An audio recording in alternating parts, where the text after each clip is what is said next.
Jal Jeevan workshop మిషన్లో AP deputy CM Pawan Kalyan మాట్లాడుతున్నారు. ఇప్పుడు ఆ లైవ్ చూద్దాం. దానివల్ల మనం పూర్తిగా అవైల్ చేసుకోలేకపోయాం, సద్వినియోగం చేసుకోలేకపోయాం. దాంట్లో కూడా మీరు వెళ్ళి చూస్తే బేసిక్గా జలజీవన్ మిషన్ మన కేంద్ర ప్రభుత్వం మనం సిఆర్ పాటిల్ గారి దగ్గరికి వెళ్ళి నేను మాట్లాడితే వాళ్ళందరూ అడిగిందంటే మీ గత ప్రభుత్వం మీరు చేసినవి అన్నీ చాలా అబ్సర్డ్గా ఉన్నాయి.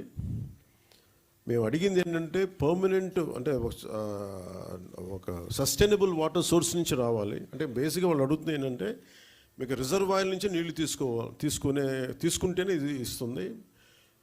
మీరు పైప్ లైన్కి మేము ఇవ్వం, మీరు రిజర్వాయర్ నుంచి తీసుకొని మీరు అది ప్రజలకు ఇవ్వాలి, అంతేగాని గ్రౌండ్ వాటర్ నుంచి కాదు ఇదని చెప్తే. కానీ గత ప్రభుత్వం చేసిందంతా ఏంటంటే మన అడిగిన పర్పస్ ఏంటంటే కేంద్ర ప్రభుత్వం ప్రాజెక్ట్ ఇది రిజర్వాయర్ నుంచే తీసుకోమని చెప్పింది. కానీ గత ప్రభుత్వం ఈ 4,000 కోట్లకు కూడా, ఎందుకంటే మనం కొత్త ప్రభుత్వం వచ్చాక దాదాపు 700 కోట్లు మనం తీసుకున్నాం, మనం చేసిన మనం తీసుకున్నది. ఇప్పుడు జలజీవన్ మిషన్ కింద వాళ్ళు అడిగింది ఏంటంటే మనకున్న దాదాపు 38 మేజర్ సస్టైనబుల్ సోర్స్ రిజర్వాయర్స్ ఉన్నాయి మనకి.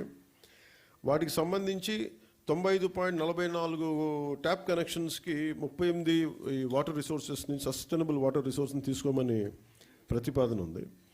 కానీ గత ప్రభుత్వం ఏం చేసిందంటే 4,000 కోట్లు కూడా గ్రౌండ్ లెవెల్లో చూస్తే కంప్లీట్గా కేంద్ర ప్రభుత్వం నిబంధనలకు వ్యతిరేకంగా చేశారు. ఏదో 1-2 స్కీములు తప్ప మిగతావన్నీ కూడా అంటే ముందు పైపులు కొనేశారు. ఫస్ట్ ఎక్కడైనా సరే మనం నీటిని ఎక్కడి నుంచి తెచ్చుకుంటాం అనేది గుర్తించడం మానేసి ముందు పైపులు వేసేసారు. అవసరమైతే ఒక బోర్ పాయింట్ తవ్వేస్తారు. అలా ఇచ్చేస్తే ఇక్కడ మీకు చూపించదలుచుకుంది ఈ ఈ 2 మ్యాప్స్ ఉన్నాయి ఇక్కడ. యాక్చువల్ జల్ జీవన్ మిషన్ తాలూకు ముఖ్య ఉద్దేశం ఇది. 38 సస్టైనబుల్ రిజర్వాయర్స్ నుంచి ఇది దీని మ్యాపింగ్ ఇలా ఉండాలి.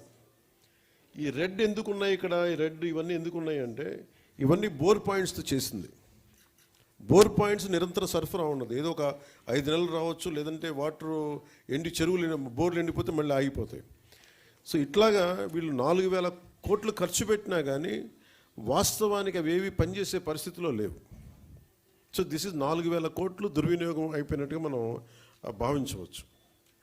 సో అందుకని మళ్ళీ తిరిగి కొత్త ప్రభుత్వం వచ్చాక గౌరవ ముఖ్యమంత్రి శ్రీ నారా చంద్రబాబు గారి ఆధ్వర్యంలో, ఆయన నాయకత్వంలో ఆయన మాకు చెప్పిన ప్రమాణాలు కానీ ఆదేశాలు కానీ మేము ఈ సస్టైనబుల్ వాటర్ సోర్స్ని ఎంత బలోపేతంగా ముందుకు తీసుకెళ్ళాలి, అలాగే ఎలాగ దీన్ని ఈ కన్జర్వేషన్ ఒక దీన్ని భాగం చేయాలి, దీంట్లో వీటన్నిటిలో మేము ముందుకెళ్తాం. మొన్న నేను సిఆర్ పాటిల్ గారి దగ్గరికి